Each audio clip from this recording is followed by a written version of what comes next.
Hei, mä olen Pirita Karjala ja tässä on teemahaastattelutehtävä johtamisen kehittäminen ylemmässä ammattikorkeakoulututkinnossa avoimissa opinnoissa, aiheena strateginen johtaminen ja esihenkilötyö.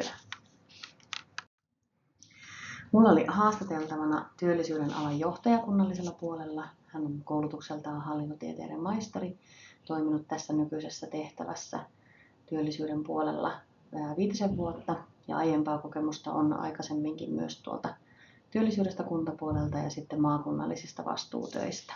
Johtajana hän on yli 80 työntekijän asiantuntijaorganisaatiossa. Strategiassa keskitytään tosiaan niihin pitkän aikavälin tavoitteisiin, mitä organisaatiolla on, sisältää vision, millainen se organisaatio on tulevaisuudessa ja missio keskeisistä toimista, miten sinne päästään niihin tavoitteisiin ja sitten mitä ne tavoitteet on ja miten erotutaan muista. Ja myös organisaation asema toimintaympäristössä on ratkaiseva strategiassa ja sitten resurssit liittyy tähän vahvasti ja niiden kohdentaminen. Muutama sana johtajuudesta. Tosiaan työelämän muutos vaatii muuttunutta johtajuutta yhtä lailla. Ja se arkijohtajuus on tärkeää siellä, myötätunto, läpinäkyvyys, kyky pysähtyä asian äärelle, kun johdetaan sitä henkilöstöä. Johtaja ei ole valmis, vaan johtaja on valmis oppimaan. Tämä oli tärkeä pointti, mikä nousi lähdeaineistosta. Johdon näkyvä sitoutuminen on tärkeää. Palautetta annetaan jatkuvasti, ei vain kehityskeskusteluissa. Johtamisessa ei etsitä täydellisyyttä, vaan inhimillisyyttä, suunnan pitämistä ja tilaa erehtyä.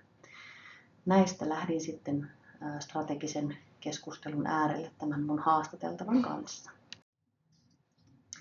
Ja siellä tosiaan tämän haastateltavan työllisyyden osa-alueella on oma strategia osana suurempaa sitä kunnan strategiaa. Ja pitkän aikavälin tavoitteissa tärkeää on laatu ja selkeys, että ne muodostuvat tekemiseksi ja se on henkilöstölle selkeää. Strategian suuri kuva tässä työllisyyden osa-alueella on työnantajille työntekijöitä, työttömille työtä ja näin se kunnan elinvoima myös kasvaa. Kohtaannon rakentaminen tärkeää, eli että se työnantaja ja työntekijä kohtaavat ja on sitä oikeaa osaamista tiettyihin aloihin ja löytyy niitä oikeanlaisia tekijöitä.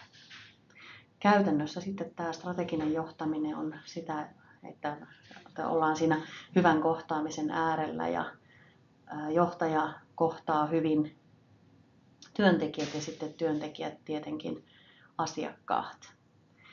Ja strategia tässä on ollut myös sitä, että mennään siitä perinteiseksi koetusta työnvälityksestä laajempaan tarkasteluun, eli mietitään sitä ihmisen kokonaisvaltaista tilannetta, jos puhutaan työttömien palveluista.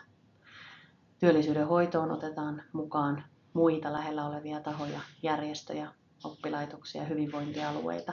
Sosiaalipalvelut tärkeänä.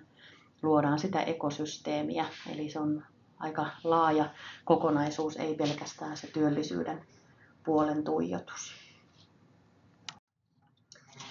Ja tosiaan strategian ymmärtäminen tässä henkilöstössä on se tärkeä ja ratkaiseva haastateltavan mukaan ja että sen mukaisesti sitten toimitaan.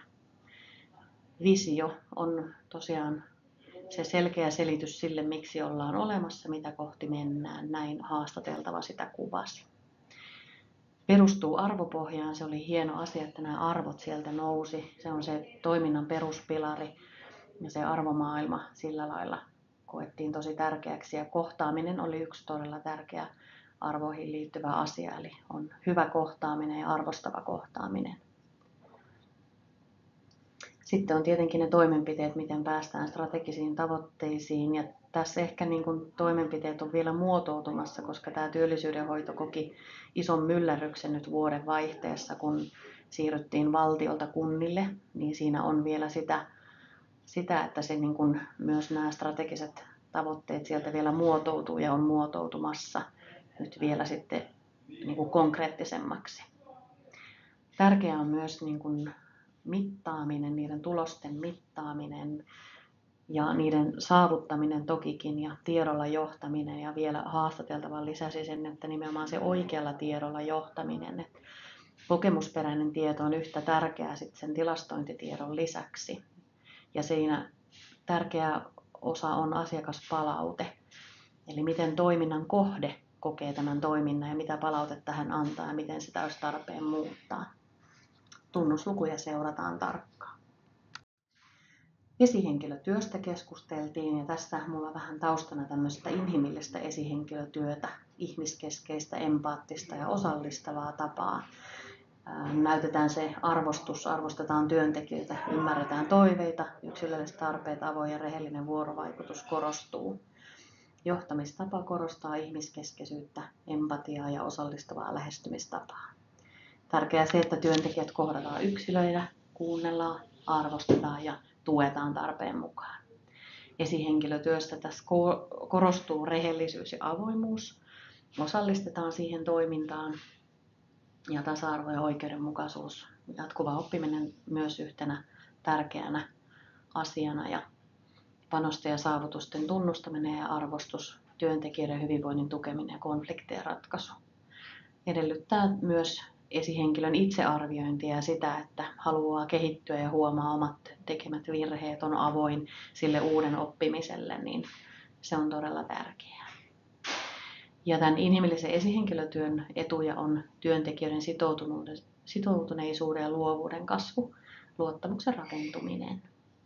Haasteena tietenkin niin kuin vähän missä vaan aikaresurssin tarve, tunteiden hallinta, rajojen asettaminen. Onnistuessaan työyhteisö kehittyy ja työntekijöiden ammatillinen kasvu lisääntyy. Organisaation maine myös sitä myöden kasvaa ja hyvä työilmapiiri lisääntyy. Ja inhimillinen esihenkilötyö ja semmoinen kohtaamistapa niin on myös strateginen valinta. Ja sitten tämän haastateltavan kanssa keskusteltiin esihenkilötyöstä ja hän nosti esille sitä, että se esihenkilötyö on suhde, jossa on johdettava ja johtaja. Ja on ihmisten välisestä suhteesta kyse, niin sisältää mahdollisuuksia ja osaltaan myös uhkia. Esihenkilötaidot ja alaistaidot on ratkaisevassa asemassa ja sopivassa suhteessa. Ja aina tulee tietenkin palautetta siellä arjessa ja siitä viestinnästä ja läsnäolosta. Haasteena asioiden ymmärtäminen oikein, kun on erilaisia persoonia. Fiilis on tärkeä työtä tehdessä. Ei sitä vanhakantaista enää. Töihin tullaan tekemään töitä, ei tulla viihtymään. Hyvä viihtyminen auttaa parempiin tuloksiin. Asiantuntijuuden johtamista. Esihenkilön rooli on poistaa työnteon esteitä, antaa mahdollisuus kukoistukselle. Ei mikrojohtamista, ei hengitetä niskaan. Esihenkilö ja työntekijän suhde perustuu vapauteen ja luottamukseen. Jatkuva keskusteluyhteys tärkeää. Tämmöisiä nousi haastateltavan mielestä tärkeitä pointteja esihenkilötyöhön liittyen. Ja tässä vielä näkyy lähteet. Kiitos paljon.